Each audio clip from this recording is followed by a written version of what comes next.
오늘은 에스겔 27장 1절에서 25절까지 말씀입니다. 먼저 하나님의 말씀을 읽겠습니다. 여호와의 말씀이 내게 임하여 이르시되 인자야 너는 두로를 위하여 슬픈 노래를 지으라. 너는 두로를 향하여 이르기를 바다 어귀에 거주하면서 여러 섬 백성과 거래하는 자여 주 여호와께서 이같이 말씀하시되 두로야 내가 말하기를 나는 온전히 아름답다 하였도다. 내 땅이 바다 가운데에 있으며 너를 지은 자가 내 아름다움을 온전하게 하였도다. 스닐의 잣나무로 내 판자를 만들었으며 너를 위하여 레바논의 백향목을 가져다 돛대를 만들었도다. 바산의 상수리 나무로 내 노를 만들었으며 기띔섬 황양목의 상아로 꾸며 갑판을 만들었도다. 애굽에 수놓은 가는 배로 돛을 만들어 깃발을 삼았으며 엘리사 섬의 청색 자색 배로 차이를 만들었도다. 시돈과 아르와 주민들이 내 사공이 되었으며 두로야 내 가운데 있는 지혜자들이 내 선장이 되었도다. 그발의 노인들과 지혜자들이 내 가운데에서 배의 틈을 막는 자가 되었으며 바다의 모든 배와 그 사공들은 내 가운데에서 무역하였도다. 바사와 룻과 붓이 내 군대 가운데에서 병정이 되었으며 내 가운데에서 방패와 투구를 달아 내 영광을 나타냈도다. 아르와 사람과 내 군대는 내 사방 성 위에 있었고 용사들은 내 여러 망대에 있었으며 내 사방 성 위에 방패를 달아 내 아름다움을 온전하게 하였도다. 다시스는 각종 보화가 풍부함으로 너와 거래하였으며 은과 철과 주석과 납을 내 물품과 바꾸어 갔도다. 야완과 두발과 메색은 내 상인이 되었으며 사람과 녹그릇을 가지고 내 상품을 바꾸어 갔도다. 도갈마 족속은 말과 군마와 노새를 내 물품과 바꾸었으며 드단 사람은 내 상인이 되었으며 여러 섬이 너와 거래하여 상아와 박달나무를 내 물품과 바꾸어 갔도다. 너의 제품이 풍부함으로 아람은 너와 거래하였으며 남보석과 자색배와 수놓은 것과 가는 배와 산호와 홍보석을 내 물품과 바꾸어 갔도다. 유다와 이스라엘 땅 사람이 내 상인이 되었으며 민닛 밀과 과자와 꿀과 기름과 유향을 내 물품과 바꾸어 갔도다. 너의 제품이 많고 각종 보화가 풍부함으로 다메섹이 너와 거래하였으며 헬본 포도주와 흰 양털을 너와 거래하였도다. 워단과 야완은 길쌈하는 실로 내 물품을 거래하였으며 가공한 쇠와 계피와 대나무 제품이 내 상품 중에 있었도다. 드다는 내 상인이 되었으며 말을 탈 때 까는 천을 너와 거래하였도다. 아라비아와 게달의 모든 고관은 내 손 아래 상인이 되어 어린 양과 순양과 염소들 그것으로 너와 거래하였도다. 스바와 라하마의 상인들도 너의 상인들이 되며 각종 극상품 향재료와 각종 보석과 황금으로 내 물품을 바꾸어 갔도다. 하란과 간네와 에덴과 스바와 아수르와 길맛의 장사꾼들도 너의 상인들이라. 이들이 아름다운 물품 곧 청색 옷과 수놓은 물품과 빛난 옷을 백향목 상자에 담고 노끈으로 묶어가지고 너와 거래하여 내 물품을 바꾸어 갔도다. 다시스의 배는 때를 지어 내 화물을 나르니 내가 바다 중심에서 풍부하여 영화가 매우 크도다. 아멘. 에스겔 27장은 두로를 향한 애가입니다. 슬픈 노래입니다. 2절을 보면 이렇게 말씀합니다. 인자야 너는 두로를 위하여 슬픈 노래를 지어라. 여기서 슬픈 노래라고 하는 히브리어 키나는 가슴을 치고 옷을 찢고 곡을 하며 부르는 노래입니다. 그래서 장례식장에서 부르는 노래도 키나라고 말합니다.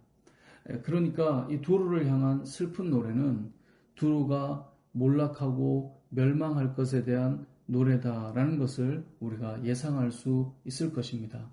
그런데 사실 오늘 우리가 읽은 본문 25절까지는 두로의 몰락이나 멸망에 대한 이야기는 나오지 않습니다. 25절까지는 두로가 얼마나 영광스럽고 화려한 나라인가를 보여줍니다. 3절을 보면 두로는 스스로도 자신에게 나는 온전하고 아름답다라고 말해요. 그러니까 자기 스스로도 흠이 없이 아름답다고 말할 정도로 이 교만할 만한 그런 것들을 가지고 있는 나라가 두로였습니다. 그것이 이제 4절부터 좀 더 분명하게 나오는데요. 4절을 보니까 이렇게 말씀해요. 내 땅이 바다 가운데 있다라고 말해요. 그들은 바다를 땅과 같이 다니는 강력한 해양 국가임을 의미합니다. 그리고 5절부터 11절까지는 두로를 강력하고 아름다운 배로 묘사를 합니다. 그러니까 두로를 의미하는 배가 이제 나오게 되는데요. 어떻게 만들어졌는가? 우리도 왜 어느 지역에는 뭐가 유명하고 어느 지역에는 뭐가 유명하고 이제 그런 말이 있듯이 5절을 보면 배를 만들 때 어느 지역에 무엇을 썼고 어느 지역에 무엇을 썼다라고 이제 말을 해요. 그러니까 최고의 배를 만들었다는 거예요. 그게 두로라는 거예요. 그래서 5절을 보면 스닐의 잣나무로 내 판자를 만들었어요. 레바논의 백향목을 가져다가 돛대를 만들었어요. 6절에 보면 바산의 상수리 나무로 노를 만들었고요. 기띔섬 황양목의 상아로 꾸며서 가파를 만들었어요. 7절을 보면 애굽에 수놓은 가는 배로 돛을 만들어 깃발을 삼았고요. 엘리사 섬의 청색 자색 배로 차이를 만들어요. 그리고 8절을 보면 시돈과 아르왑 주민들이 사공이 되고요. 두로에 있는 가장 지혜로운 자들이 선장이 돼요. 그러니까 최고의 재료를 가지고 각 지역마다의 최고의 것을 가지고 배를 만들었어요. 최고의 사람이 선원이 되고 사공이 되고 선장이 되어줬어요. 마치 그 화려하고 아름답고 최고의 모습의 배가 바로 두로와 같다라는 거예요. 이렇게 강력하고 화려한 배와 같다. 이제 이렇게 말하고 싶은 거예요. 10절, 11절은 강력한 군인들이 두로를 지키고 누구도 두로를 칠 수 없는 힘이 있는 나라라고 묘사하고 있습니다. 그래서 11절은 이렇게 말씀해요. 아르왑 사람과 내 군대는 내 사방 성 위에 있었고 용사들은 내 여러 망대에 있었으며 내 사방 성 위에 방패를 달아 내 아름다움을 온전하게 하였도다. 너의 그 아름다움을 누구도 허물지 못하게 강력하게 지켜주며 온전하게 해주고 있다는 거예요. 슬픈 노래입니까? 아직은 아니죠. 하지만 뭘 느낄 수 있습니까? 두루를 상징하는 이 웅장하고 화려하며 이 아름다운 배가 어떻게 될까? 느낌이 좀 오죠.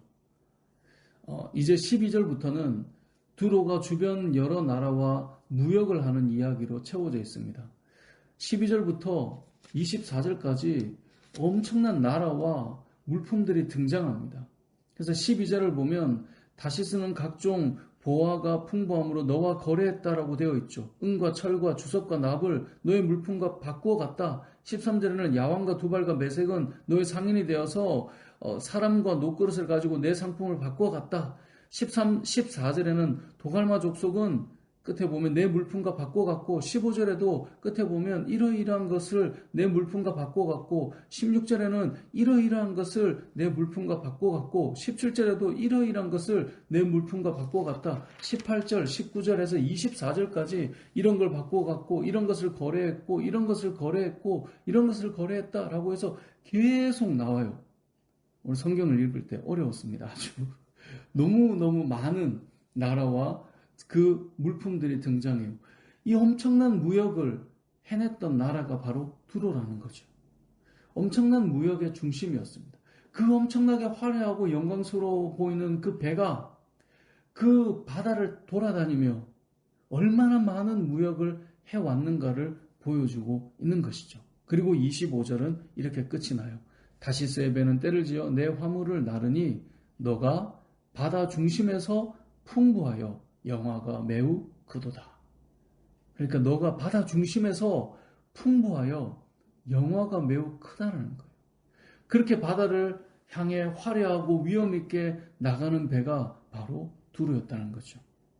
자, 그리고 내일 본문이 될 26절이 되면 바로 그 배가 풍랑을 만나 바닷속으로 침몰하게 되는 이야기가 이제 등장하게 됩니다.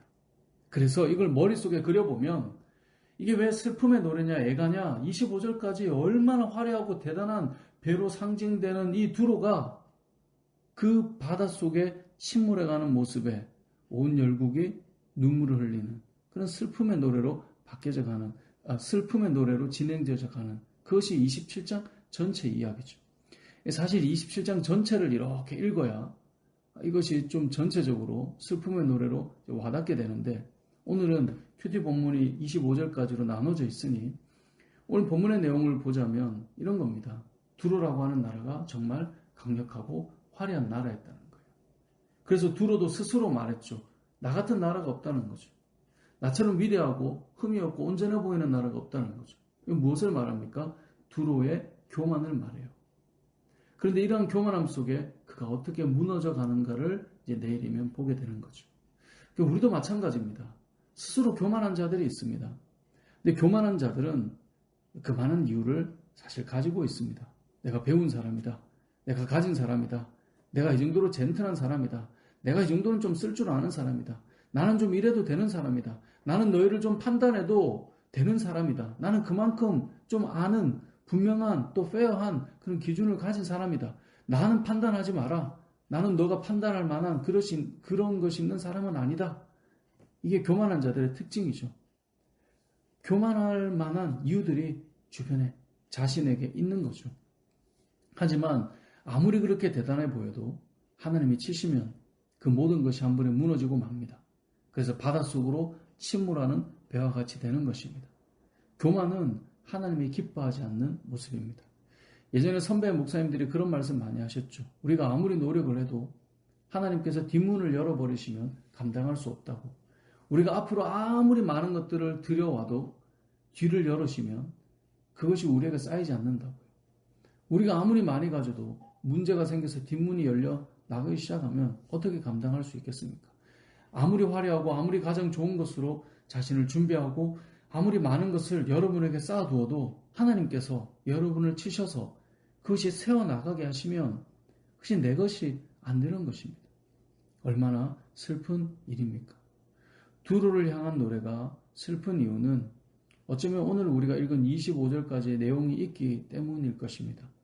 최고의 것으로 만들어진 배와 그 배로 주변의 수많은 나라들과 무역을 하며 화려함을 뽐내며 해양을 주름잡고 다녔는데 그 영광이 사라질 것이거든요. 그들의 교만을 하나님께서 철저히 거두어 가실 거거든요. 사실 이 슬픈 노래를 부르는 때는 두로가 멸망하기 전이겠죠. 그러니까 와닿지 않을 수도 있어요. 교만한 자에게 너 그러면 안 돼, 위험에 다쳐 아무리 말해도 그때는 잘 들리지 않죠. 그리고 이 슬픔의 노래가 그들에게 정말 불려지는 노래가 될 때가 올 것입니다.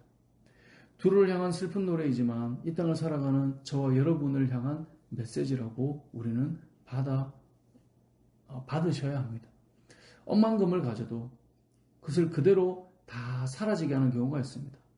엄청난 것을 가지고 있어도 그것이 다 사라지는 경우들이 있어요. 생각해 보세요. 그 많은 것이 다 사라지려면 얼마나 큰 일을 겪어야 하겠습니까? 그 화려한 배가, 웅장한 배가, 최고의 것으로 만들어진 배가 침몰하려면 얼마나 큰 풍랑을 만나야 하겠습니까? 교만한 두로를 향한 슬픔의 노래를 부를 때 우리 안에 자리에 잡혀있던 화려함을 자랑하던 교만한 마음들이 겸손한 마음으로 바뀌었으면 좋겠습니다. 하나님께서 나에게 허락하신 것이 나의 교만의 이유로 자리 잡히지 않고 그것이 나의 자랑이 아니라 하나님을 높이는 자랑과 하나님을 고백하는 내용이 되어서 우리가 이 땅을 살아갈 때 하나님의 영광을 드러내며 하나님 앞에 늘 감사하며 살아가는 저와 여러분의 삶이 되시길 주님의 이름으로 축복합니다. 아멘.